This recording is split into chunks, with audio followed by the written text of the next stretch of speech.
علامہ صاحب تشریف فرما ہے، تو وہ ایک جب کلام باہو پیش ہو رہا تھا تو ایک سوال میرے بھی اور میرے بیٹے نے بھی پوچھا تھا، میں تو اس کا اس طرح اچھا شافی جواب نہیں دے سکا. اس نے مجھ سے پوچھا ڈاکٹر صاحب کہ ہو کے کیا معنی ہے؟ جب اللہ ہو کہا جاتا ہے تو اللہ تو ہے، ہو کے کیا معنی ہے؟ آپ فرمائیں گے ذرا.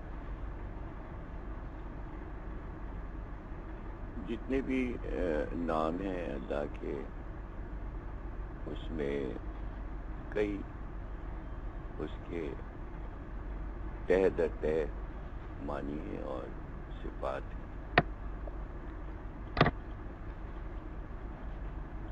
لوگ بھی اعتبار سے دیکھیں تو کچھ اور معنی ہیں، ٹھیک. منطقی اور فلسفے کی نظر سے دیکھیں تو کچھ اور معنی ہیں. یہی لفظ جب تصوف میں پہنچتا ہے تو کسی اور کالم میں ڈل جاتا ہے. اس کی شان کچھ اور ہو جاتی ہے. نعت میں آتا ہے تو کچھ اور ہو جاتا ہے، طریقت میں آتا ہے تو کچھ اور ہو جاتا ہے، شریعت میں ہوتا ہے. کہ چونکہ اللہ کے صفات کا احاطہ تو کوئی کر نہیں سکتا، ٹھیک. چونکہ وہ عالم ہو کا مالک ہے. اور قرآن شروع ہوتا ہے الحمدللہ رب العالمین سے. تو چھوٹے ذہن ظاہر ہے کہ جتنا بڑا دماغ اللہ نے بنایا ہے زندگی گزارنے کے لیے، تو اس عقل میں عالمین نہیں آ سکتا. نہیں آ سکتا. سبحان اللہ. اب ظاہر ہے کہ کئی زندگیاں درکار. ہاں، بالکل ٹھیک. تو عالمین کی عظمت کو سمجھانے کے لیے کہ تم صرف اس دنیا کو دیکھتے ہو، یعنی عقل انسانی اتنی محدود ہے کہ ہم اپنے شہر کو دیکھتے ہیں، پورا شہر بھی نہیں دیکھ پاتے. بالکل ٹھیک. پورا ملک نہیں دیکھ پاتے. اس کے بعد جتنے بھی ممالک ہیں انہیں نہیں دیکھ پاتے. پھر پورا بر اعظم، جتنے بھی بر اعظم ہیں، اور بر اعظم کی ہر خطے اور زمین میں انسان نہیں پہنچ سکتا. مثلا یہ کہ بعض اتنے بڑے بڑے بر اعظم ہیں، یعنی امریکہ میں آپ میلوں چلے جائیں گاڑی پہ بیٹھے تو میدان میدان میدان میں کہیں آ گیا، 1 گھنٹے کے بعد کوئی 4 مکان آ گئے، میدان میدان. لیکن سڑکیں بہرحال انہوں نے بنائی. تو میں نے کہا بھائی یہ یہاں میدان میں جنگل میں سڑکوں، انہوں نے کہا بھائی 250 سال پہلے پلاننگ کرتے ہیں کہ کبھی آباد ہوگا، یورپ والے، امریکہ والے. لیکن ایشیا میں اس سے بڑے بڑے میدان ہیں، روس میں، چائنا میں، اور ادھر آپ جب جائیں خود اپنے بر صغیر میں، پاکستان میں آپ جب سفر کریں پنجاب یا سندھ میں، کتنے بڑے بڑے شہر اور میدان آتے ہیں. ابھی جیسے کہ آپ ستاروں کی بات کر رہے تھے، اوپر نظر اٹھی تو ابھی زمین کوئی نہیں ناپا، پانی کے تہے اور سمندر کے قطب شمالی اور جنوبی کو نہیں پایا، سائبیریا کے برفستانوں کو نہیں پا سکا انسان. تو آسمانوں پہ نظر ڈالی تو اتنا ہی تو آسمان نظر آ رہا ہے جتنا ہمارے رینج میں. بالکل ٹھیک.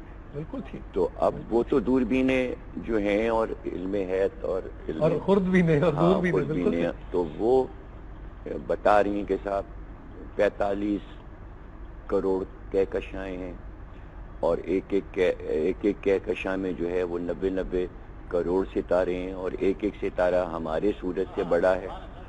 تو کائنات یعنی وسعت جتنا آپ سوچتے جائیں گے عالمین پائیں گے.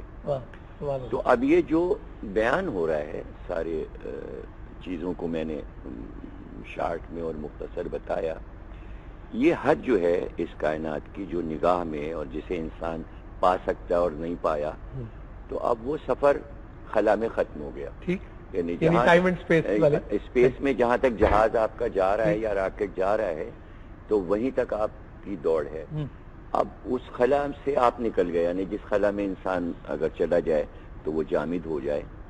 مثلا کہتے ہیں کہ وہ خلا جہاں سے آپ گزر نہیں سکتے، وہاں اگر ایک لکڑی کی چھڑی پھینک دی جائے تو وہ سونے کی ہو جاتی ہے.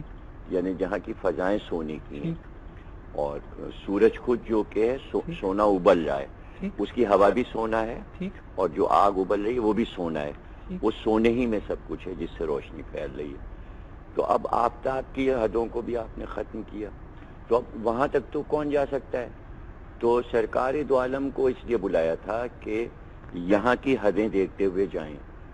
کہ جنہیں انسان بیان کر رہا ہے. اللہ اکبر. وہ حدیں جب ختم ہوئیں اور وہ منزلیں اور آپ سدرہ تک پہنچے تو سدرہ پہ ملک کی بھی حد ختم ہو گئی. یعنی جو فرشتے پروازیں کر رہے ہیں اور کائناتوں کو دیکھ رہے ہیں کہ جبریل یہ کہہ رہے ہیں کہ میں مشرق سے مغرب تک اڑتا رہوں تو میں پتہ نہیں لگا سکتا مشرق کہاں اور مغرب کہاں ہے. تو جبریل کو مشرق و مغرب نہیں ملا تو عالمین کے کنارے کیسے مل جائیں گے؟ اب سرکار وہاں سے آگے بڑھتے ہیں سدرہ سے اور جبریل رک جاتے ہیں، یعنی یہاں تک ملک ہے. اب جب سرکار چلے تو سرکار کا ایک پورا سفر ہے جسے معراج کا سفر کہتے ہیں. اللہ اکبر. اور وہاں انبیاء سے ملاقاتیں اور پھر ایک آسمان اور دو اور پھر توبہ اور پھر یہ اور پھر کوثر اور تسنیم اور وہ پردہ آ گیا. پردہ جب آ گیا تو اب یہ حد پیغمبر ہے ہماری. پردہ اٹھے تو عالم ہو نظر. اللہ اکبر. اللہ اکبر. اللہ اکبر. اللہ اکبر.